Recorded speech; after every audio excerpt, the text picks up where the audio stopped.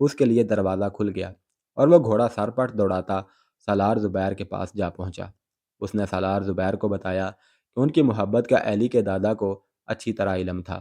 دادا ایلی کو کسی اور سے ملنے نہیں دیتا تھا، اور ایلی اتنی معصوم فطرت تھی کہ وہ کسی اور کی طرف دیکھتی بھی نہیں تھی۔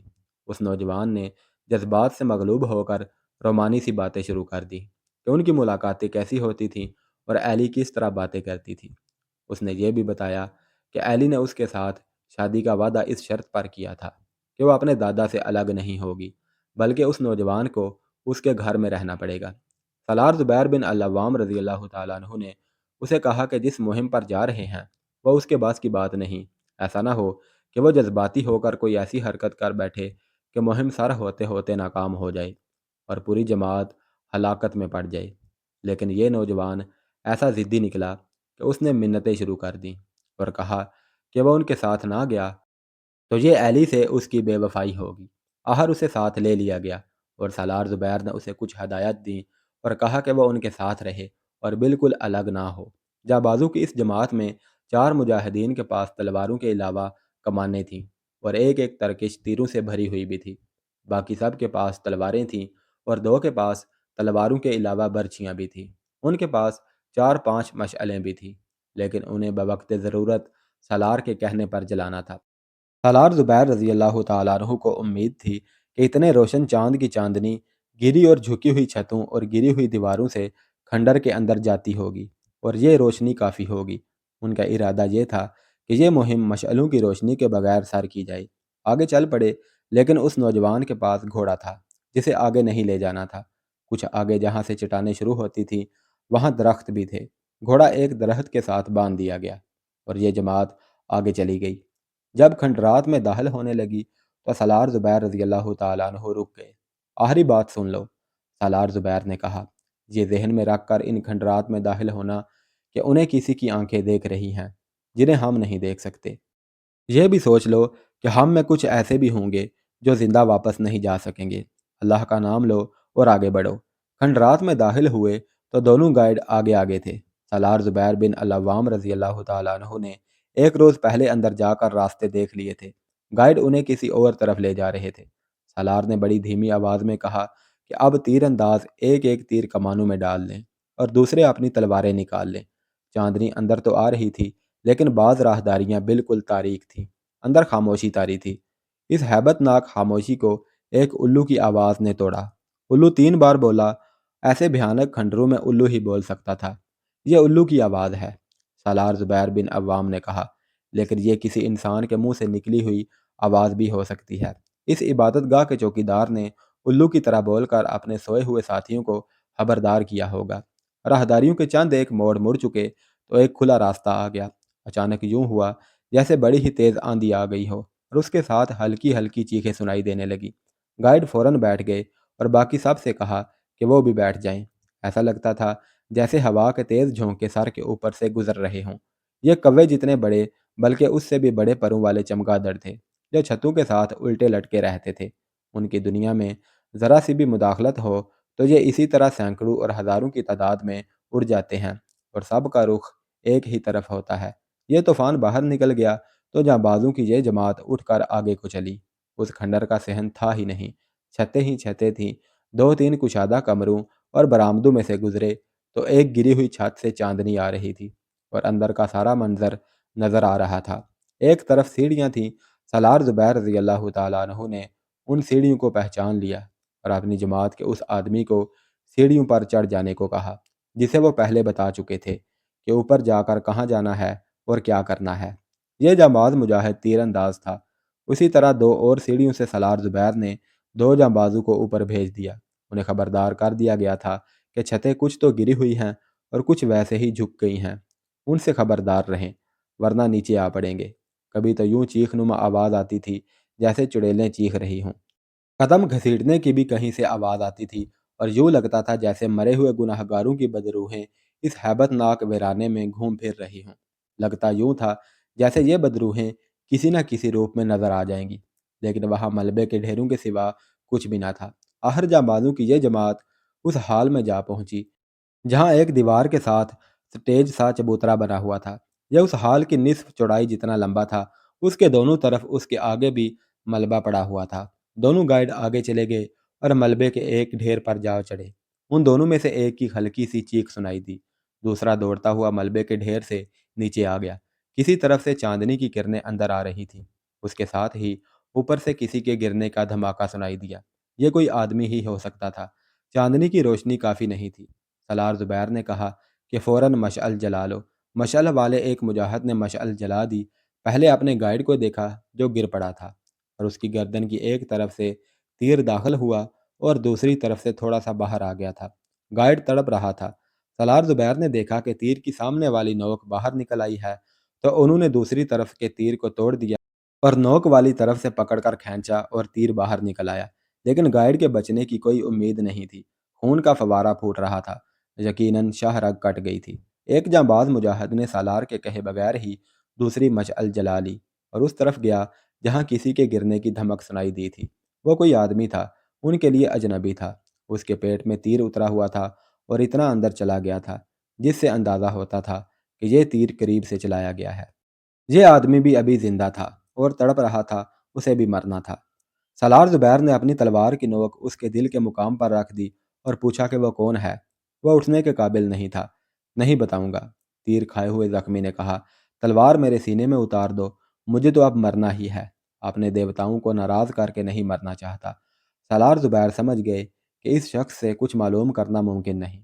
بات بالکل صاف تھی۔ گائیڈ اس جگہ تک پہنچ گئے تھے جہاں سے راستہ خفیہ عبادت گاہ تک جاتا تھا۔